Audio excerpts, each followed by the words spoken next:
Welcome to Barry's In the Interim podcast, where we explore the cutting edge of innovative clinical trial design for the pharmaceutical and medical industries, and so much more. Let's dive in. All right, welcome everybody back to In the Interim. I'm Scott Barry, I'm your host today, and I have a guest today, a really interesting guest today, Andrew Thomson. Andrew is the owner and lead consultant of Regnitio, and he's going to help me if I get the name wrong. But he is freshly started this consulting company, and he's a lead consultant for the consulting company, and he is finishing 11 years at EMA. And 7 years before that, he was also a regulator in the UK. And so he's 18 years of quote unquote being a regulator. And so it's a wonderful conversation. So I'd like to talk about life as a regulator and what that is and moving into a consulting space now. But welcome to In the Interim, Andrew. Thanks, Scott, and thanks for having me. So let's talk a little bit about how you got there, how you got to EMA, a little bit perhaps about your education and becoming a statistician. So first of all, where did you grow up? I grew up just north of London, in a small town called Ware. It's got a large plant of GSK. They discovered Ventolin. So butyl natural had been made there for many years, orally inhaled products. And at school, I was quite good at maths, but I wanted to be a doctor. And in the UK, you specialise pretty early. At 16, you pick 3 or 4 subjects that you want to study, and then specialise quite early in college as well. And I wanted to do medicine, but I realised quite early on that I was probably too squeamish for that. And that kind of forced me more towards doing a maths degree. And I was always very good at maths. And I went to university and I found that I'd hit my ceiling. I wasn't very good at pure maths. I really wasn't very good at applied maths. But I managed to be at least passable in applicable maths, in probability statistics and associated disciplines like that. So I kind of ended up specialising statistics simply so that I could actually pass my degree. But I was quite good at statistics nevertheless. Yeah. And this was Cambridge. Yeah, so this was for undergrad. This is Cambridge for undergrad, and actually in my last year, the lecturer in the statistical modelling course I was doing put up a slide that said that Glaxo Wellcome were going to fund some master's places in medical statistics courses around the UK, and I didn't really know what I wanted to do. I still had that interest in medicine. And this seemed great because someone was going to, pay my tuition fees and give me a stipend to live on, and I could be a student for another year whilst I figured things out. So I went off. I was very fortunate to get that. I had a really fun interview at Glaxo I very much enjoyed, and then off to Southampton to do my masters. Okay. So Southampton to do your masters, and then at the end of that, from there the decision.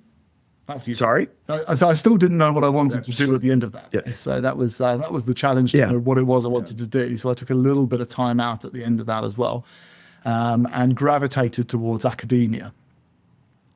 And I actually started as a Bayesian statistician, very Bayesian at Imperial College under the watchful eye of Sylvia Richardson, who's a true great of Bayesian statistics. Incredibly fortunate to have that opportunity, but I soon realised that if I wanted to progress as an academic, I would probably need to get a PhD. It's the kind of an entry-level requirement. So I moved across London to do my PhD in cluster randomized trials. So London School of Hygiene and Tropical Medicine, where you described working on cluster trials. Have you been able to work on cluster trials? I know you spent a number of years epidemiology and regulatory. Have you done much in cluster trials since then? No, not really. Maybe I'll come to that later when I talk about the kind of special regulatory use cases for those. But it is quite niche. But nevertheless, it was definitely back to randomization and frequentism rather than basing statistics and observational data. But sometimes these cluster randomized trials are actually, when there are a small number of clusters, they're kind of a bridge between epidemiology and randomized data sometimes. And again, when I finished that, I still didn't really know what I wanted to do. And so I applied for some jobs, one of which was a regulator. And actually, I'd met the head of the statistics unit at the time at a conference the year before, and I'd spoken to him. So I had a little bit of an inkling about what it might involve, but I was pretty naive to it.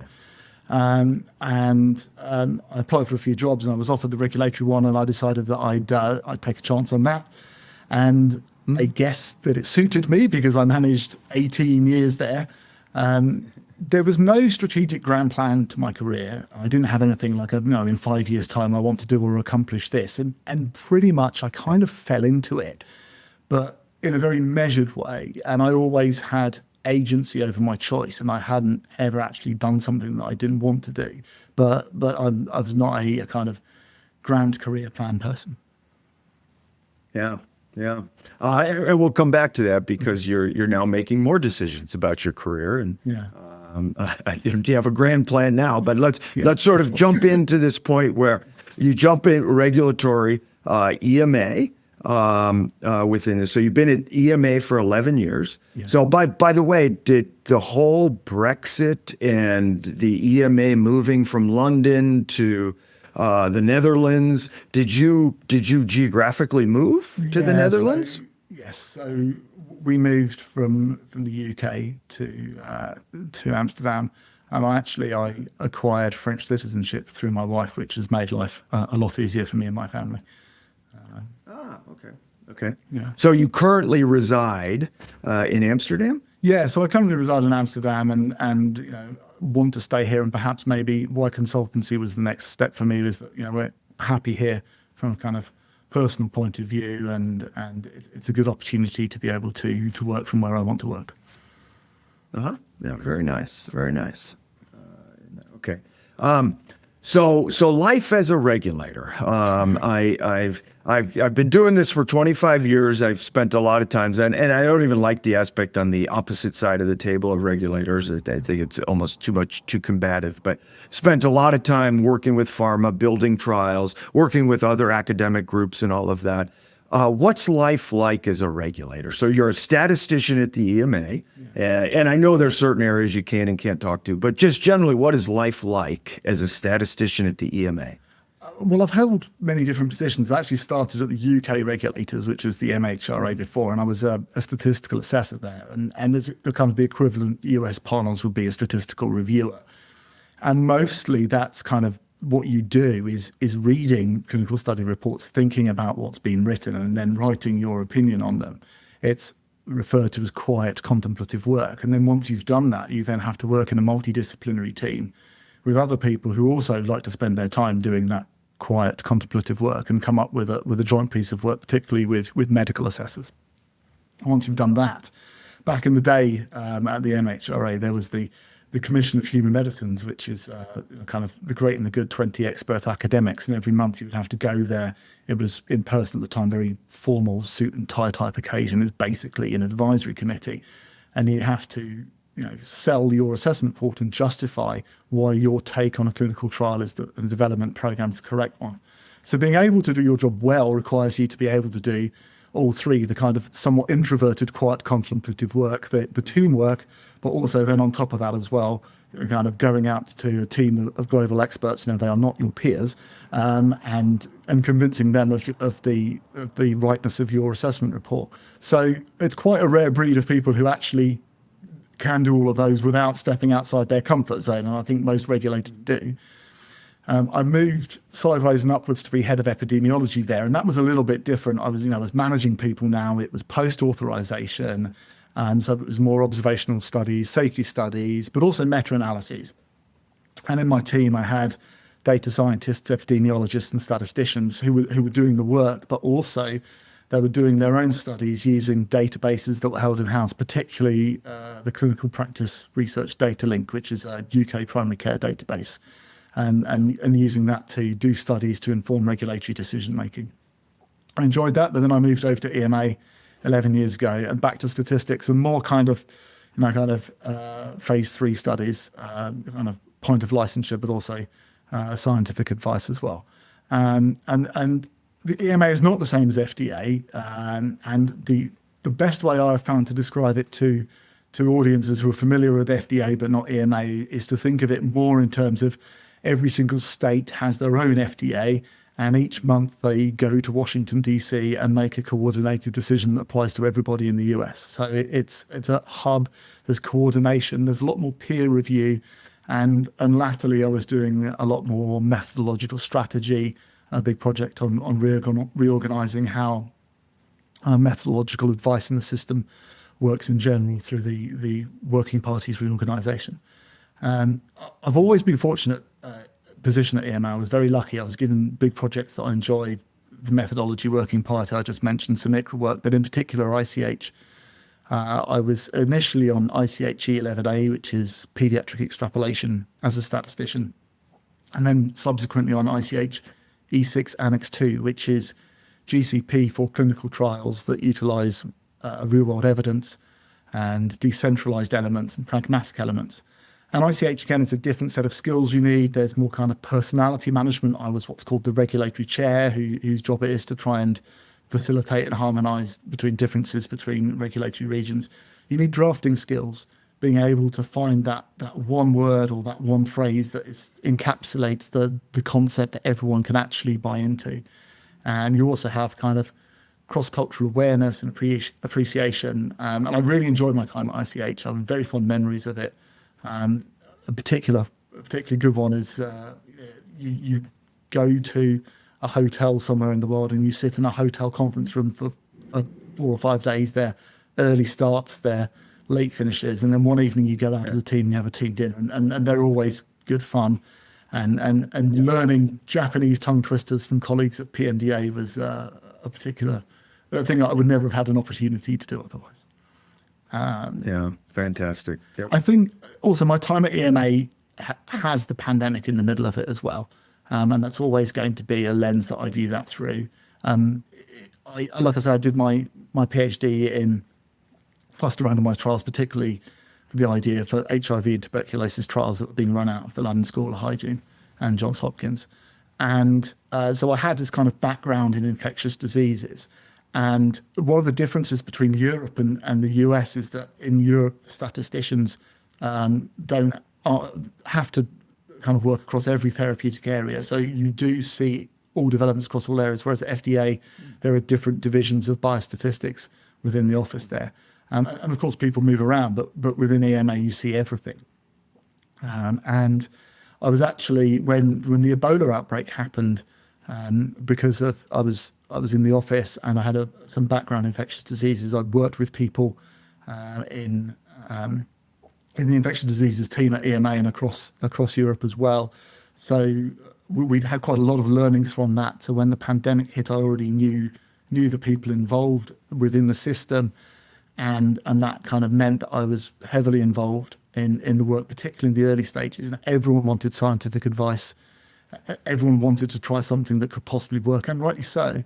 It was incredibly disruptive. In order to give proper advice, you need that time to be able to read proposals, to digest proposals, and to come up with a sensible plan of action for people. And there were just so many there.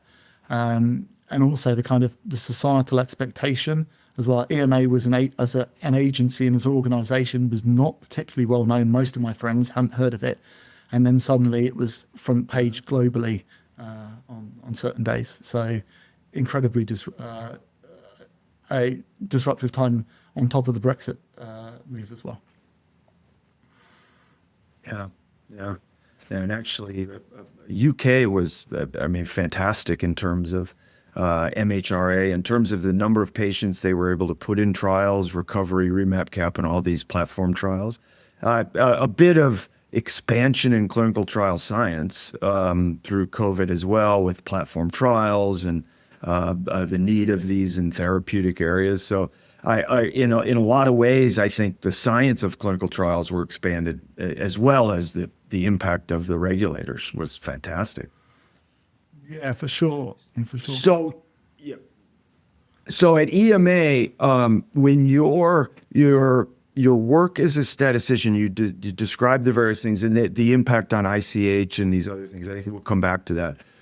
How much time do you spend reviewing trials that are going to be conducted and providing advice on that, as opposed to reviewing trials that have been conducted in the data and coming up with decisions about, should this be approvable? Should this be approved?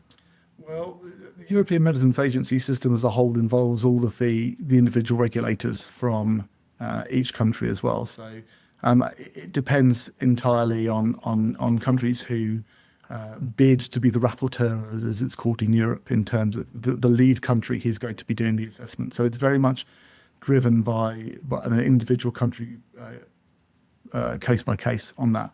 I think there is more scientific advice than there is assessment work, because inevitably things don't make it through phase 3 at the end of it. So the total number of procedures is always going to be higher for scientific advice, but the scientific content of a briefing document for a scientific advice procedures is nowhere near the content of a clinical study report. And so both of those things are important to the functioning of the regulatory system. And there is less assessment work, but it takes more time. And the EMA's role in that, I mean, I can't speak for EMA. I'm not a regulator anymore, but it is an institution that ensures that a harmonised position is attained across Europe.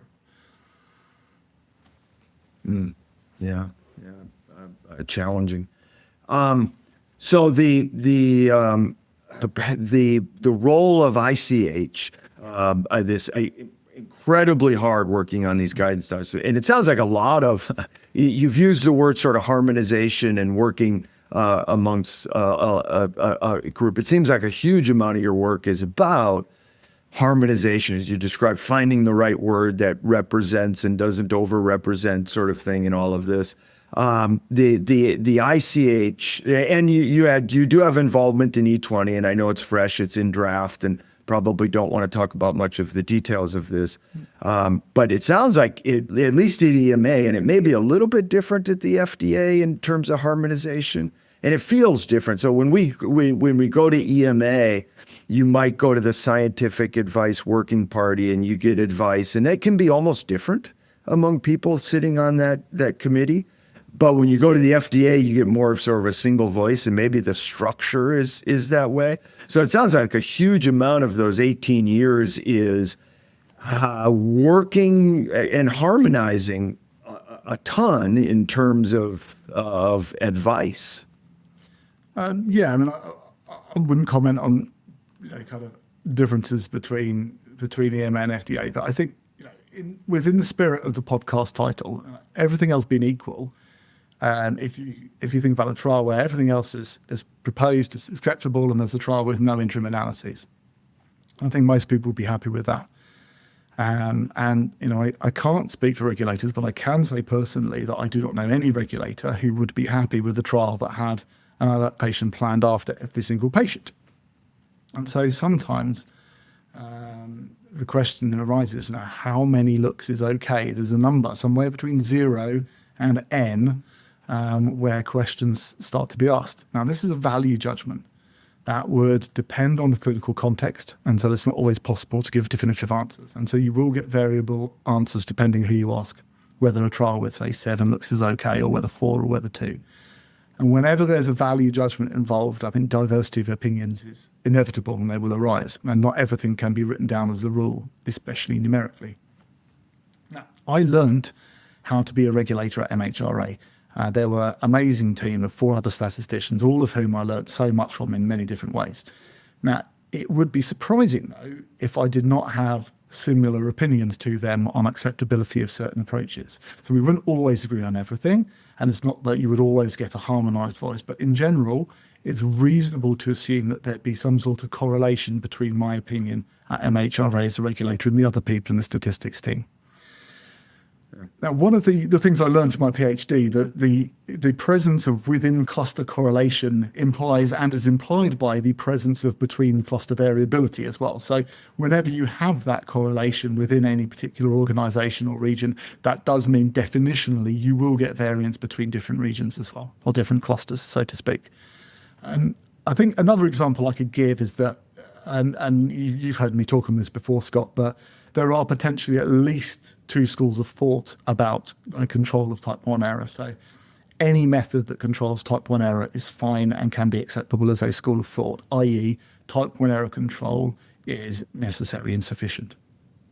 And then another school of thought is that versus the absence of any obvious benefit of one method over another, if they both control the type 1 error, then the simplest one is preferred.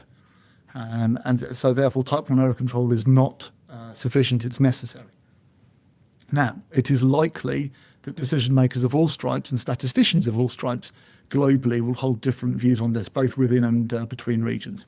And that's another reason why harmonisation can be hard as well, because people come from different schools of thought about how they think about things scientifically. And I don't think that's necessarily a regulatory. I think that's also relates to the training we all have as statisticians during our education. So I want to touch on this a little bit. So people tuning in may want to hear Scott and a regulator going at it on different things, and I don't think that's true. But I think a point where we may differ a little bit, and you touched on it a little bit, is complexity of trials. Now, but by its nature, that word is an awkward word because what one person thinks is complex, another person may think that's not complex at all. And so, too complex is by definition bad, sort of thing. So let's a little bit about this. And so by the way, you're sitting in the interim, so you're doing an interim right now within this. But I think sometimes we equate things like number of interims to complexity. And we've done trials with 30 interim analyses, phase 3 trials with 30 interim analyses. And a lot of it is, what do you do with that interim analysis? And I think if you could potentially claim success 30 times throughout the trial, you might have an issue at that it's just barely getting to some level of success. And but if it's futility analyses, if it's making sure it's the right patient population, response adaptive randomization over doses, selecting, these all mean very, very different things for the trial and the role of quote unquote complexity. So one trial of 7 interims might have a low level of kind of complexity, where another with 7 you might consider, oh, that's super complex. Generally. And so I think sometimes number of interims get lumped into that. And I think it's, in many ways, it could be a bad measure of the complexity of the trial. Yeah, I mean, that's certainly one point of view. I think my take would be that the most interesting designs and hence analyses actually happen at phase 2. And it's also is when most development programs end. And I think decisions that are made at phase 2 are different to those that are made at phase 3 for many reasons. But 2 I'd like to pick out would be, firstly, at the end of phase 2, both decisions to whether to advance to phase 3 or not belong to the sponsor of the product. Whereas at phase 3, you've got these 2 different groups. You have the regulators who say, we will set alpha, we will set this at the level we're acceptable with, oftentimes 5%. And then companies pick their beta and the sample size that goes with that. And so there's that kind of like co-ownership of the decision, where that's not the case for phase 1 and phase 2. And so therefore there is a subtle difference between decision making on the outcomes of that. What I would also say is that there is, I still think, an interest in the learn and confirm paradigm. And yes, it's important that we have confirmatory studies, and yes, we learn things from those as well, in that we learn more about safety because it's in larger numbers. We learn more about longer term safety because the treatment's used for longer. We can learn more about other endpoints which might not have been included in phase 2. So there are still learnings to be had from a phase 3 study, but it's a confirmatory study within that paradigm. So it should be fairly boring, I feel. Now, I would also say that on top of that, there are some situations, and rare and ultra-rare diseases is an example, I would say, where there might not be enough patients to allow you to be able to be boring. You actually have to say, well, I'm sorry, the kind of simple, normal clinical trial isn't going to give us the information that we need here. And I think that's maybe where the scope for more interesting designs could be moving forward. I think in terms of platform trials as well, type 1 error control is easy when you have one drug in one trial and one decision to make from it. And even then, if you have multiple doses of the same drug, it's kind of easy because you can specify an obvious hierarchy. But as soon as you have two or more drugs, it's unclear. What are you even trying to do? Is type 1 error a property of a drug? Is it a property of a trial? And how do you square that with ICHE 9 and the statement that trials need to answer a limited number of questions? So I think moving forward, there might be some tension between guidance being perceived to need to adapt to more modern trials, but also maybe trials need to be designed to be fit for purpose for all decision makers of all stripes who have their needs as well. So moving forward, that's a challenge. And I think COVID was completely kind of supercharged the platform trials world simply because there were these multiple drugs being repurposed or adapted from existing clinical development. And also the patients out there to make it happen, particularly for specific variants. It was of its time, and I don't know whether they work best in these specific situations. The results generalised to phase 3. And I think the benefits of Bayes here could be one of the stronger ones, because if you've got so many products and you're just trying to find one that works, or two or three that work, being able to drop products early with strong futility rules is potentially the best way. And maybe Bayesian methods could have a lot of utility. Now, for a company in normal phase 3 development, they might not want such strong futility rules. A false negative is very, very expensive. Whereas in a pandemic with 5, 10, 15 possible options all off patent, it's a different situation. So I think we have learned a lot about the science, but then understanding at which stage these trial designs might be fit for purpose. And maybe something like phase 1, for example, as well. If you think about oncology products, they're often used in combination in some oncological indications. There's quite a few different classes of medicine now. What they're going to be used in combination with, at which doses, etc., is actually quite a difficult question to answer, and something like a platform trial might offer the ability for a company who owns all the decisions at the end of it, how the opportunity to plan how their clinical development program in general for a particular compound. Yeah, so I think we're in complete agreement about the pandemic and the role of that, and it's a decision problem, a societal decision problem, and a lot of that was addressed in that. The come back to this sort of simple, boring phase 3 part of it. A number of scenarios, I think the opposite of that is not that all the questions get answered in phase 2. I think ideally in many ways, trying to fight this issue of learn and confirm, you never know the right answer. And phase 2 doesn't always tell you the right dose. It doesn't always tell you the right patient. We don't know the answer to that. And a lot of times the learn and confirm forces you to do small phase 2 because the role of phase 3 is so big. So entering phase 3, where maybe we want to go with 2 doses because we're not sure of the 2 doses, or we want to do enrichment, we want to narrow the population in phase 3, we think we know the right answer. That aspect of being able to do that in phase 3 can be sort of critical to a good phase 3. And what I think happens if somebody says, that's too complex, you can't do that, they don't go back and run phase 2 to figure out the right dose. They don't go back and figure out the right patient population. They just guess, that we think we know the right answer, and then they run phase 3. And it sort of creates this undue risk on the system when it has to be that way. So I think there's going to be a merging of that and a merging of learn and confirm. And I think that's a bit of the notion of seamless or learning into phase 2, which makes phase 3 more complex and not quite as simple. And I think that's where a bit of the rub happens in the scenario. And the opposite of that is let's just figure out all the answers and answer everything in phase 2. It's not sustainable anymore in the way the financial aspects of it. So they just guess and go into phase 3, and then it's sort of worse. So that's the part where I think the rub happens with wanting big, simple phase 3s, is that we don't know the right answer usually. Yeah, quite possibly so. But I think it does depend on the nature of any adaptations that have been planned and the number of them. Because eventually, if they are all enacted, you are asking yourself the question, what exactly is this trial confirming? I think one of the other problems that we have is that it is generally considered important that there is consistency of effect between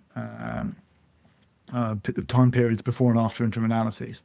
And with lots of interim analysis, I won't say too many, with lots, sometimes those time periods are small and it's difficult to know exactly what's going on and getting enough information to be able to make an informed statement about how much any difference in effect you might see is due to chance and how much is due to a fundamental change in the trial. Because if the first half of the trial is just fundamentally different from the second half of the trial, full stop, is it reasonable to combine them in a single analysis and make inference on that? And actually, sometimes you have to draw a line and say this is just too much. I think also the flip side is that regulators have to assess what is in front of them. And it's easy to say, well, I wouldn't have done it like that. But that's not actually an option. There is a dossier that the decision needs to be made on. Yeah, so that's fascinating, and so this interesting part of it, and as a regulator, I don't do. You mentioned this a little bit and I'm usually on the side where I don't make designs, but I help sponsors create designs, and here's the pluses, here's the minus part of it. But you're in a situation where a design comes to you. And it's almost like being I'll say it, you correct me, but being a referee for a paper, they write a paper. Well, I wouldn't have said it that way. But as a referee, do I say, you need to change the way you say that? It's not my voice and all that, And so when a design comes to you and you're evaluating it, you might think, I would not do that. But then you almost have to have this thing of, what's my advice? Do I say, I think you should change it? Or do you say this would be acceptable and all that? It's a different role that I've never been in. It's sort of interesting. Is that the sort of case where you have to evaluate it and you'd love to tweak it, but you kind of have to say yes, no? Scientific advice is a process where companies come in and seek advice, and EMA, Scientific Advice Working Party, give what they consider to be the best advice for the development at hand. In my personal experience, that does include suggesting that other approaches should be taken. And then companies may or may not follow that. And then when they come in for licensure at the end, assuming a successful trial, then that will become an assessment issue.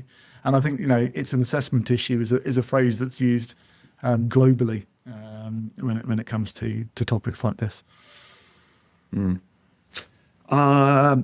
So the work on ICH E20 and the other guidances within that, this is now in draft form. You were involved in this, so I know you can't talk about this much, but just generally, are you happy? So ICH E20 is a draft guidance for adaptive designs, and it's a global harmonization. So in some ways, it's supposed to represent at least the level of agreement. It doesn't mean it's that this is the standard everywhere and it's equal. But are you happy with the way E20 came out, the draft? I'm not really sure I can answer that I'm afraid, Scott. Oh, okay. But what I will say is it's important that people wait for the final guidance. And each region has their own consultation procedure. And I think it's clear, at least in the EC Europe consultation, that views from interested parties are important to shaping the direction of travel. That's explicitly mentioned on the EMA website. So I think that's one for the future. Okay, so now you're moving on from being a regulator. 18 years as a regulator. You're changing hats. First, just the aspect of moving into consultant, the creation of this consulting company. You described a little bit that through your education, you didn't know what you wanted to do, and you didn't have a plan, and you were doing things. How much of a plan do you have here? Tell me about this decision to become a consultant. I do have a plan, yes, for sure. I think I was very happy at EMA in general, but I think I wanted a change. And one of the problems I had at EMA is they kept on giving me interesting work to do, and interesting projects to work on. It's a hard knock, I'm sure, but you get the feeling after a while that I'll never leave here because they keep giving me work that I enjoy and want to keep doing, and I'll get to retirement age and still be here. And so I thought, well, maybe now's the time for me to do something else. And you sit down and think about my options. What am I good at? What do I have knowledge and experience of that could be valuable to other people, and what do I enjoy doing? And I like solving problems. That's what I do. Crossword logic problems or challenges in clinical development. I like solving problems. And then I thought about the kind of people I'd like to work with. I'd like to work with small biotech with one molecule and help push it through development. You could be quite close to the action there. I'd also quite like to work with larger pharma who employ specialist teams of expert statisticians. There's so many good scientific papers that come out from industry stats teams. And there's also a huge amount of due diligence that is done, not just within the pharma industry, but also within private equity and venture capital and people financing trials. And I could potentially support that to help people make better decisions, because to me, that's what it's all about. From an assessment team within the national regulators to all countries together at the EU level to all regions coming together at ICH. In all of those situations I've seen, the best decisions happen when all voices are at the table. Now, that doesn't mean you need to be right, and that doesn't mean you need to force others to your point of view. And it doesn't always mean that there needs to be a compromise. In fact, sometimes one course of action is better than another, and sometimes compromises needs to be reached. But to me, it's more about providing a perspective that could be sometimes hard to acquire, to allow decision makers to understand pros and cons of their decision as fully as possible. And I think if you do that, that means on average, you should make better decisions. So if I can help people make better decisions and solve their problems, then that will help bring safe and effective medicines to patients faster, which is something I remain passionate about. And then I look at all of these things that I want to do. I think the only way that I'd be able to do all of this, then I felt that my consultancy would be the most appropriate way forward.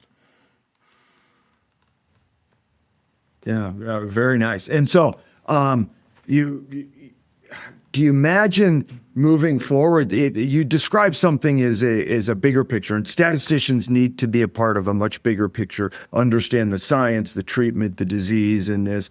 Do you think you're going to be a statistician, and you described at EMA, quiet contemplative time to solve statistical problems?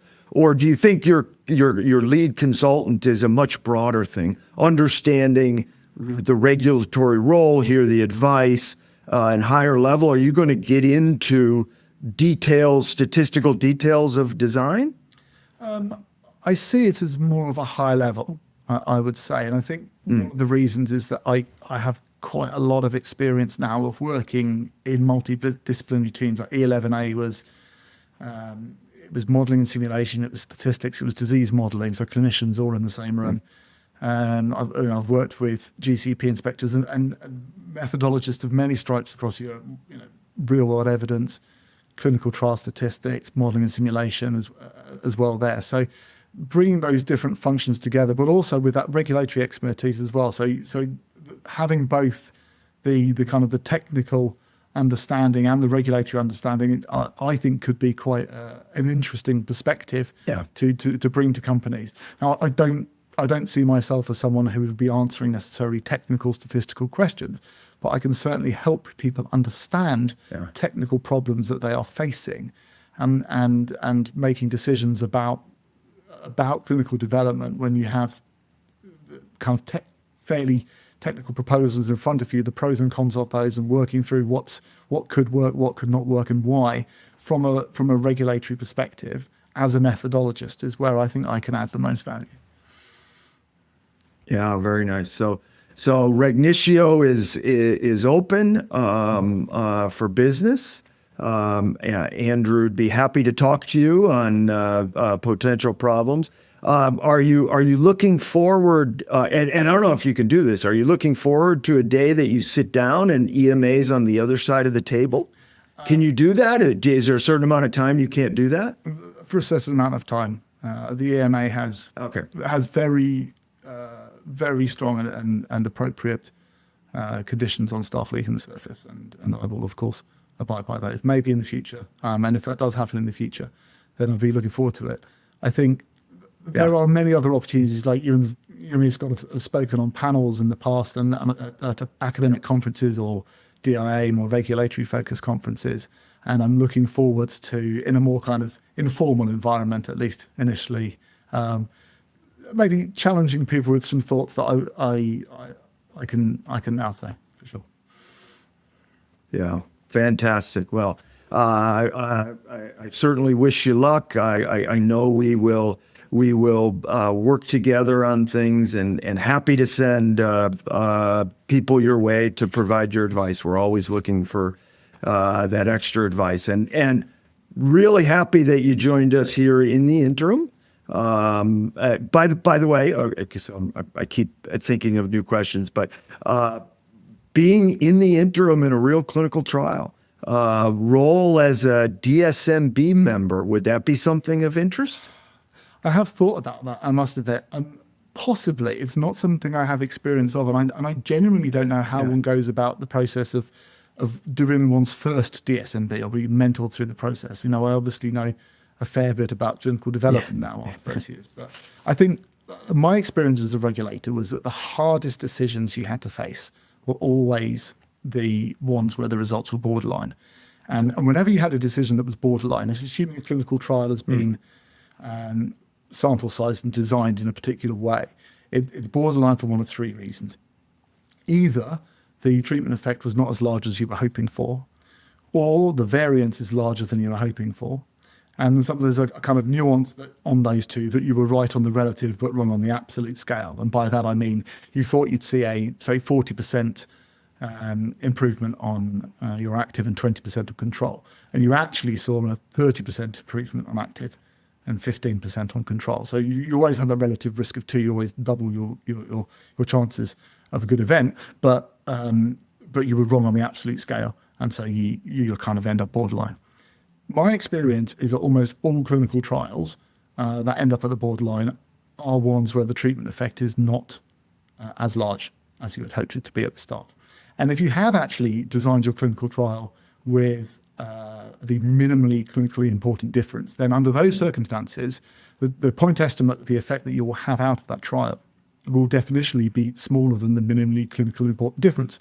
And that is when all of the problems start, because you have something that is statistically significant but possibly not clinically relevant. People will ask questions about estimands, estimation, missing data, whether one patient included makes or breaks the trial, subgroup analyses if you can find a particular patient population where it seems to work better than others. So those borderline decisions are all really the hardest ones. And I say that because something like a DSMB probably has all of those really hard decisions as well, are going to be when you are right at the border, one side or the other, but you still have to make an absolute decision to stop or carry on. Yeah, fantastic. And that sounded a little bit like an advertisement for adaptive design, where we're hoping for this effect and the trial can stop here, but if it's clinically important and that, the trial goes bigger and it gets the right answer. But I won't put words in Andrew's mouth. So maybe you'll get a chance to be in the actual interim, but here I very much appreciate you coming on and very much enjoyed the discussion. Thank you, Andrew. Thanks for having me, Scott.